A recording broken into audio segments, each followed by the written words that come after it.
भी किसी क्वेश्चन को सॉल्व करना हो, उसे हल करना हो, तो सबसे पहले उस क्वेश्चन को 2 बार जरूर पढ़ लीजिए। फिर उस क्वेश्चन की कॉपी आपके मन मस्तिष्क पर हो जाएगी, फिर वहां से सवाल को हल करना होता है। क्वेश्चन को पढ़िए, देखिए, the radius of a circle is to be double. एक रेडियस है सर्किल की, जिसको डबल कर दिया जाए तो एरिया डिफरेंस हो जाएगा, थोड़ा सा घट या बढ़ जाएगा। अगर कुछ बदला गया है तो डबल किया गया है तो एरिया डबल ही हो, मतलब ज्यादा ही हो जाएगा। तो पहले क्या एरिया था और बाद में क्या एरिया है, ये इसका रेशियो मालूम करना है। ये सवाल पढ़ करके आपके माइंड में आ गया। तो आइए देखते हैं। बार बार सवाल को नहीं पढ़ना है, एक लाइन को पढ़िए, थोड़ा पढ़िए, फिर उससे रिलेटेड बात को आप कॉपी कर लीजिए, लिख लीजिए, उस पर जो कर सकते हैं उसे कीजिए। तो अगर कोई सर्किल है और इसकी रेडियस r है, तो इसका एरिया क्या होगा? इसका एरिया होगा, area is equal to pi r square. ये होता है, ये एरिया 1 हम इसलिए लिख रहे हैं क्योंकि इसमें एक चेंज होना है, रेडियस को डबल करना है। यहां पर रेडियस कितनी है? r। और अब दूसरा सर्किल बनेगा जिसकी रेडियस जो है इसकी डबल हो जाएगी। तो यहां पर r है तो वहां पर हो जाएगी 2r। अब देखिए एरिया क्या बनेगा, इसको हम जब 2 नाम होते हैं, जैसे क्लास में 2 बच्चे एक ही नाम के होते हैं, तो सीता 1, सीता 2, इस तरीके से 2 नाम जब होते हैं तो 1, 2 के नाम से हम जानने लगते हैं। तो यहां पर रेडियस 1 था, अब ये रेडियस 2 हो गया, तो एरिया 2 भी हो जाएगा। तो ये रेडियस 2 जो है यहां पर 2r है, तो एरिया 2 जो होगा वो क्या बनने वाला है? पाई आर, आर की जगह 2r रखेंगे का स्क्वायर, तो ये बन जाएगा आपका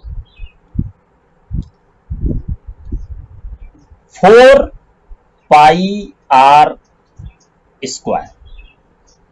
अब ये कहता है एरिया 1 और एरिया 2, पहले वाला एरिया और बाद वाले एरिया में रेशियो क्या होगा? तो पहले वाला एरिया मींस क्या पूछ रहा है? A1 अपॉन A2 पूछ रहा है।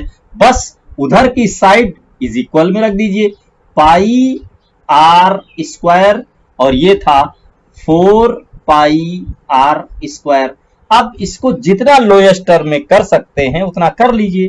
तो देखिए पाई से पाई कट जाएगा, आर स्क्वायर से आर स्क्वायर कट जाएगा, तो 1 अपॉन 4 आ जाएगा। तो यहां पर देखिए एरिया 1 यानी गिवन 1 किसका माना था आपने? जो गिवन सर्किल था, जो पहले दिया गया था, उसका एरिया 1 है। तो दूसरे वाले का जब हमने उसकी रेडियस को डबल कर दिया है तो उस सर्किल का एरिया A2 माना गया था, तो A2 है 4, यानी आपको मिलेगा A1 is to A2 is equal to 1 is to 4। इसका मतलब ये होता है कि जो बाद वाला है वो पहले वाले का 4 टाइम्स है। अगर आपने डबल कर दिया रेडियस को तो एरिया 4 टाइम्स हो जाता है।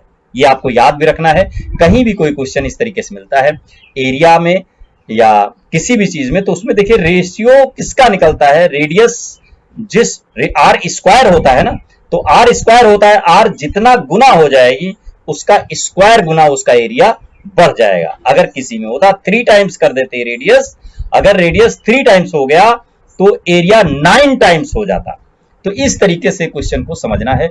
कहीं भी कोई भी सवाल है तो उसको पहले समझिए, फिर सवाल को सॉल्व करना शुरू कीजिए। क्वेश्चन को थोड़ी थोड़ी देर में नहीं देखना है, क्योंकि इसका मतलब आपने पूरा क्वेश्चन पढ़ा नहीं है। अगर पूरा क्वेश्चन पढ़ लिया है तो उससे रिलेटेड चीजें आपके माइंड में आना शुरू हो जाएंगी, रास्ता आपको पता चलेगा, आप कुछ कर पाएंगे। इसलिए क्वेश्चन को कहीं कहीं बताया जाता है नोट करिए। नोट इसीलिए कहा जाता है कि नोट करते समय आप क्वेश्चन को पढ़ रहे होते हैं, और जब कोई चीज पढ़ रहे होते हैं तो माइंड में वो चीजें जा रही होती हैं, फिर सवाल सॉल्व करना आसान हो जाता है। इसलिए सवाल को पढ़िए, जरूर ध्यान से पढ़िए, चीजों को याद कर लीजिए, आपको निश्चित रूप से सारे प्रश्नों का जवाब मिलेगा। धन्यवाद।